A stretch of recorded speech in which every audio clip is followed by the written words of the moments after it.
২৪-এর অভ্যুত্থানের শহীদ এবং যারা গাজীরা আছেন তাদেরকে শ্রদ্ধার সঙ্গে স্মরণ করছি।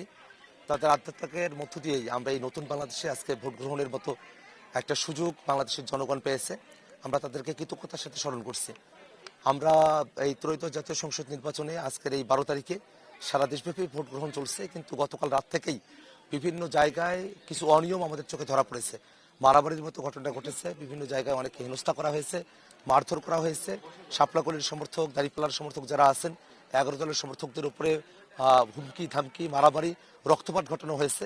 এই বিষয়গুলো আমাদেরকে নানাভাবে আমাদেরকে শঙ্কিত করে তুলছে। তবে আজকে সকালবেলা আমার মাকে কেন্দ্রে নিয়ে আসা, আমার মা আমাকে ভোট প্রদান করেছেন, এটা দেখাটা একজন সন্তান হিসেবে আমার জন্য খুবই আনন্দের একটা বিষয়। তেমনইভাবে এই রংপুর ৪ কাউনিয়াপীর কাছে আসনের যারা ভোটাররা আছেন তারাও শাপলাকলি মার্কায় ভোট দিবেন এবং দিন শেষে শাপলাকলি মার্কা সকল প্রতিকূলতাকে অতিক্রম করে বিজয়ী হবে, এই প্রত্যাশাই করছি। আমরা প্রশাসনের দুর্বলতা খেয়াল করছি। আমরা খেয়াল করে দেখছি যে অনেকগুলো জায়গাতেই আমাদের এই আসনেও আমাদের যখন ভোটের কার্যক্রমগুলো চলছিল প্রচারণা, আমাদের নারী কর্মীদেরকে হেনস্থা করা হয়েছে। গতকাল আমাদের একজন নারী কর্মীর স্কার্ফ খুলে নেওয়া হয়েছে, আমাদের মাইক কেড়ে নেওয়া হয়েছে, আমাদের নামে মিথ্যা গুজব রচানো হয়েছে, নানা ধরনের হুমকি ধামকি দেওয়া হয়েছে, আমাদের একজন কর্মীর মাথা ফাটানো হয়েছে এর আগেই।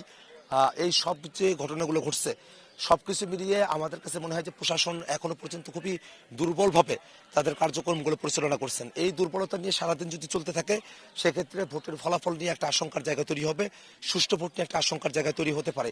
সেক্ষেত্রে আমরা প্রশাসনকে আজকের দিনে সর্বোচ্চ সতর্ক থেকে সাহসিকতার সাথে এবং সমস্ত প্রতিকূল পরিবেশগুলোকে মোকাবেলা করে যাতে তারা একটা সুষ্ঠু ভোট আয়োজন করতে পারেন, সেজন্য আমরা তাদের প্রতি আহ্বান জানাই।